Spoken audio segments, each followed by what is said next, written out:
deep dive. Deep dive. We looked into commercial real estate. And I suggested this to Anthony after our episode last week because I had been looking into it a little bit myself. The state of commercial real estate is bad for what I think is obvious reasons. COVID hit, people went to work from home, and people never stopped. I literally have never had a job in person. Yeah. Every job and internship I've had has been remote. It's been my entire life. Both of us work remotely full time. This is a massive problem, honestly, mostly more than anywhere else in New York and San Francisco, where there's such a heavy concentration of finance and tech jobs. All of these jobs are done in the digital world, right? There is nothing happening in the real physical world in these jobs. So it makes a ton of sense that employers are going to entice people to work for them by letting them work at home. Now, there has been a little bit of a shift away from this. There's been a return to office trend happening for some companies, some big companies, including Meta and Amazon. But there's still quite a significant chunk that's just allowing a bunch of people to work at home. So because of that, vacancy rates in offices are much higher.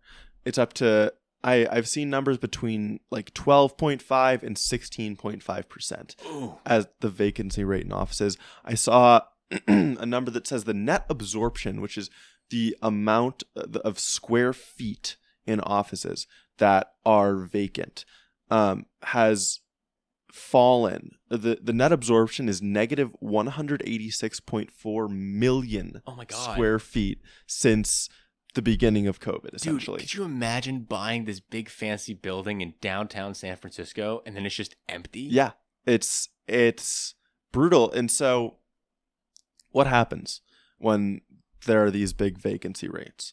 Well, the real estate developers, the building owners, are now not getting the rental income that they expected that they were going to get. And the problem is they have mortgages to pay off, really significant mortgages to pay off.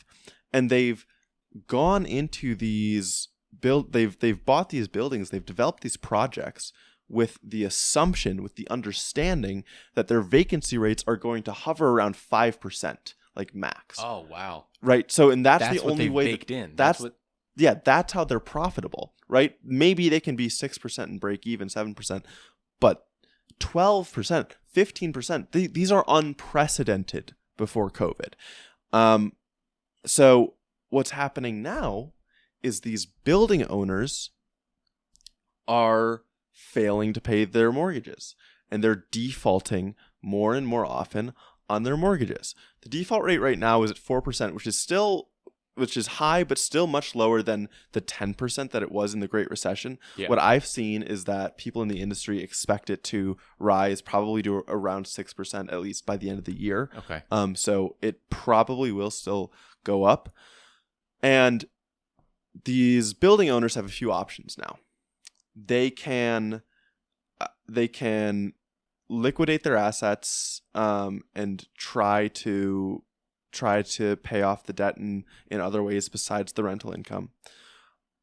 They can try to refinance, but that's a huge problem right now because interest rates have gotten so high. Yeah. So that's actually, refinancing is another whole issue in and of itself because of interest rates that have gotten so high. Right. That makes their profitability number higher than 5% or lower than 5%. Yeah, their vacancy rate cannot even be 5%. Yeah, no. If they refinance, then their vacancy rate has to be like 4.3. Yeah, exactly. Which obviously isn't going to happen.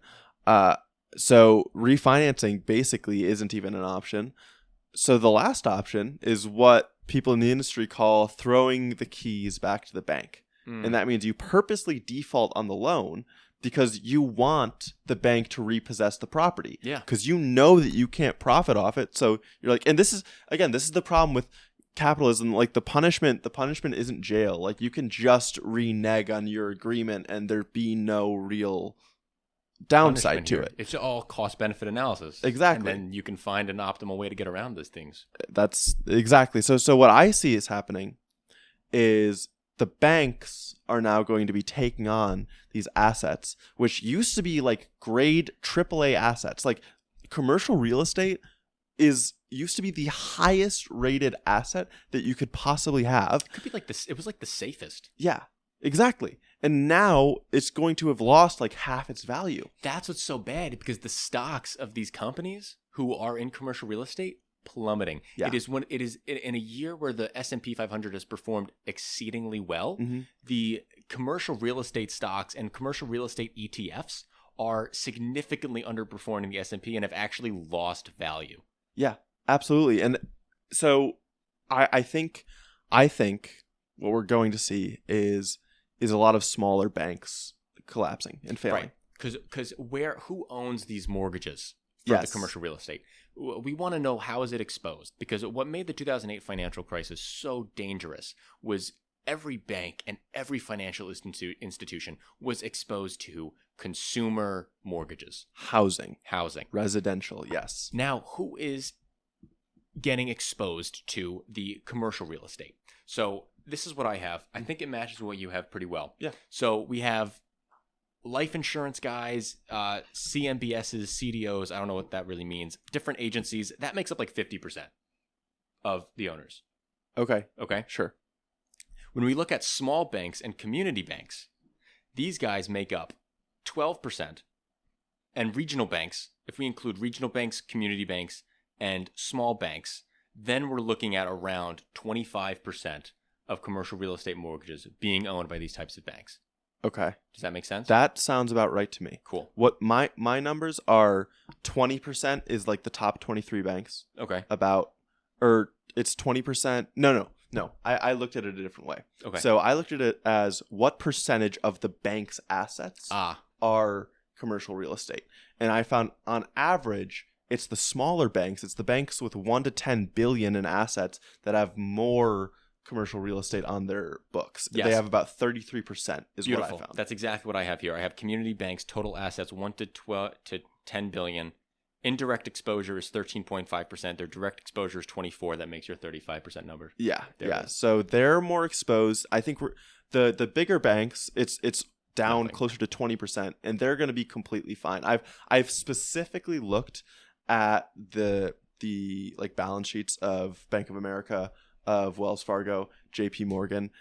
They have some exposure, but compared to like the pile of assets that they're sitting on, this isn't really going to make a dent. Yeah, I have the top 25 largest banks. This is what the Federal Reserve classifies as large banks, $160 billion in total assets. Their total exposure, direct plus indirect, is around 7%. That's nothing compared to the regional community banks we're talking about that have 32% exposure, 35% exposure. Yeah. That's dangerous for them. That'll put them out of business. But like weirdly, I find myself very grateful that the big banks aren't going to go down from this because they're so important systemically to what we have going on, which is so I don't know, just as a liberal, it's weird to be like, let's go big guys. Like we need you to survive and do better. It's like, we're not going to have another Lehman Brothers situation from 2008. No. We're not going to have another Bear Stearns go under. That's not where commercial real estate is a danger. No. It's about the danger to the community banks. Yes. And as liberals, I'm scared of the hyper-monopolization of the banking industry that this may cause. True. If a lot of community and regional banks go under, they'll be accumulated and not accumulated. They'll be merged into these larger firms. They'll be eaten up. They'll just be eaten up. Yeah, totally. And that's dangerous.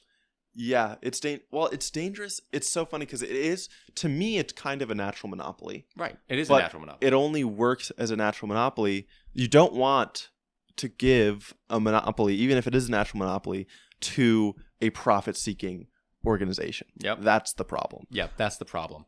And, I say it's a double-edged sword. It's good because now that our banking needs will be in larger and larger institutions, they'll be more and more secure from shocks, as we see. Yes. The issue here is that they're accumulating more and more economic power. Mm-hmm. And when we don't have any democratic say in how to align that power with the people's will, it gets dangerous when they get more power. Yeah. So it's better for stability, worse for democracy. Exactly. And it to me seems like the type of thing that probably wouldn't affect your everyday consumer too much, because even if they wanted to raise rates, that's where I think that new banks would spring up, like in the place of the older dead small banks that consumers could probably go and find.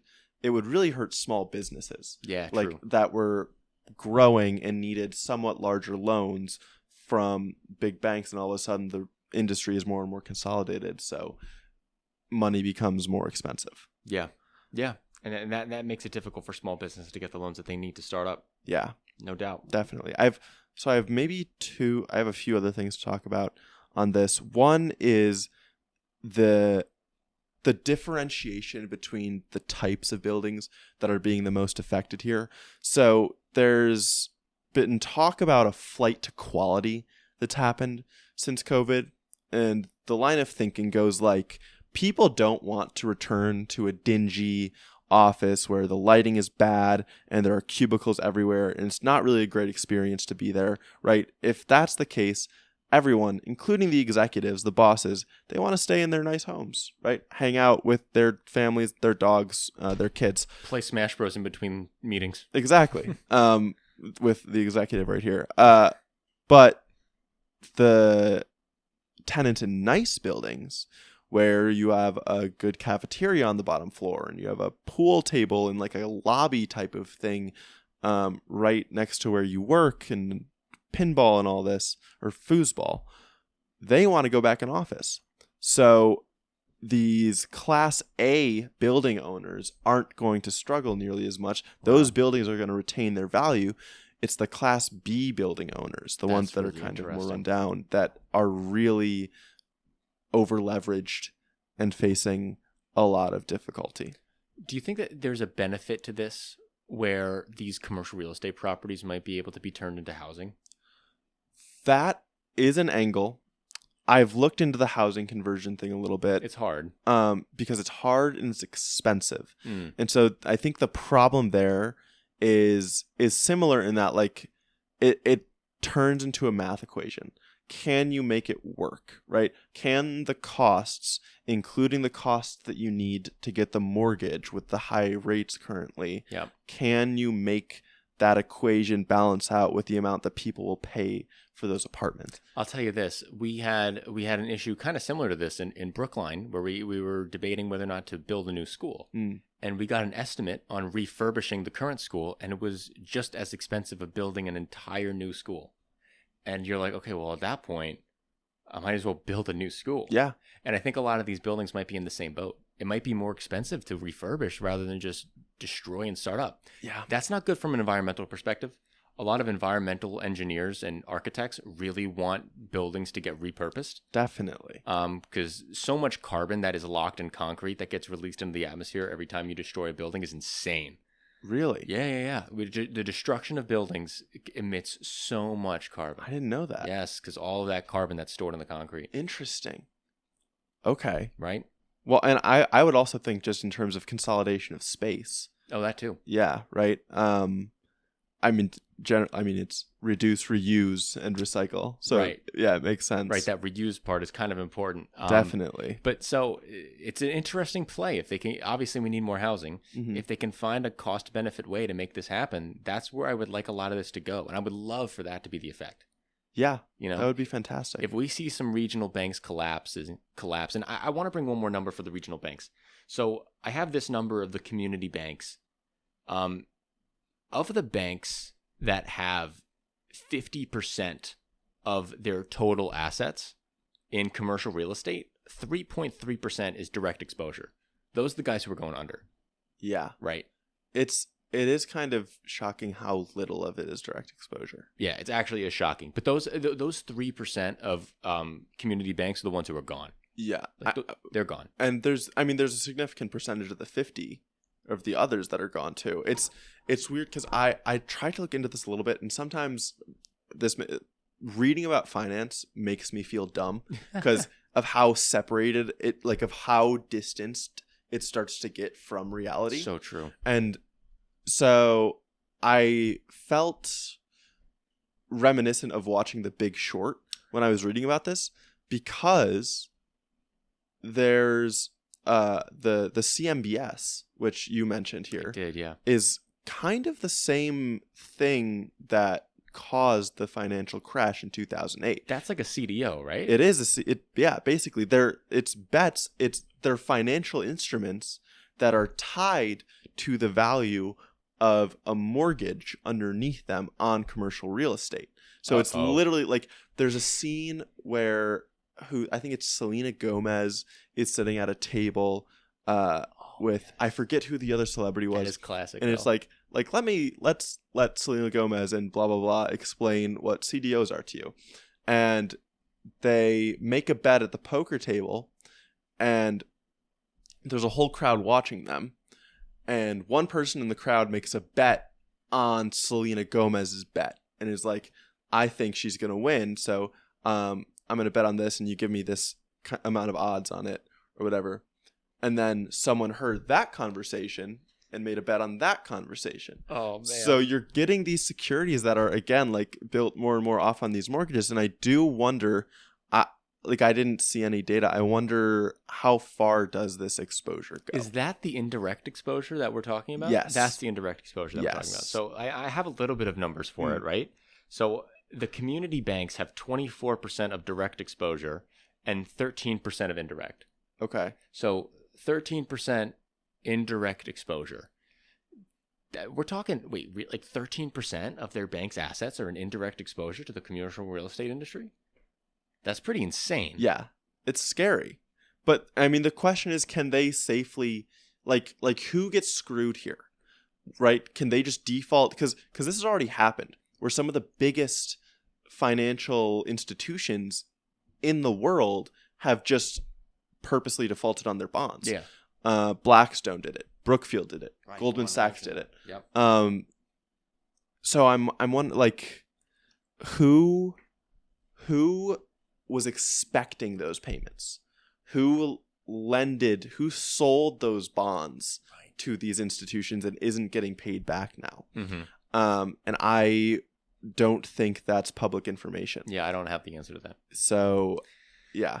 I guess we could only go so deep. Yeah, so we'll end it here. Commercial real estate is not going to cause a financial crisis. It's not going to. I don't think so. I don't think it's going to happen. The one other possibility I was going to say. Oh yeah. Of this causing a financial crisis is if these smaller banks collapsing triggers enough fear in the market to cause a bank run. Man, that's good analysis, Ben. Yes, that's the only thing. So it's like and we'll do our part to say people don't pull all of your money out of a Chase or a Bank of America. Yeah, you're literally fine. I promise you. You are fine. Okay.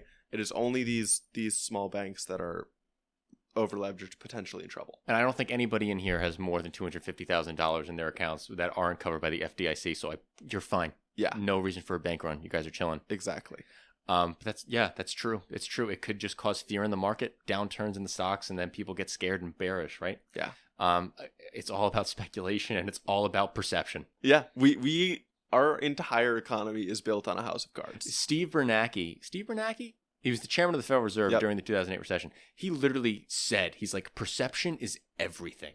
Perception is 80% of the battle. So when you see Jerome Powell get up there and give a speech, his speech is more important than the conversation they had in the boardroom. Yes, literally. His words are so calculated, like the inflection that he's using. Oh, dude. Yeah.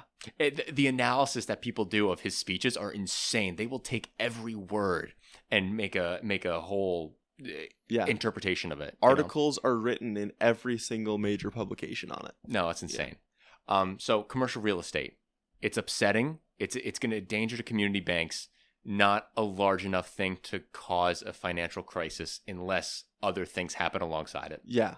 Yeah. The exposure just isn't there. I keep thinking one more thing, but I'm just going to say one more thing to go even like zoomed out, bigger picture with this. Like capitalism, this is how capitalism exists, right?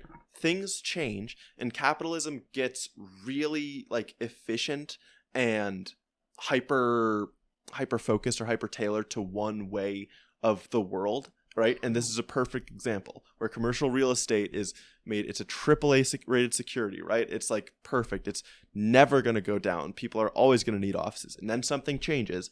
And there's a bunch of money tied up in predicting that those changes wouldn't happen, Yeah. and hoping that the status quo would remain. And when it doesn't, the capitalists are the ones that end up getting hurt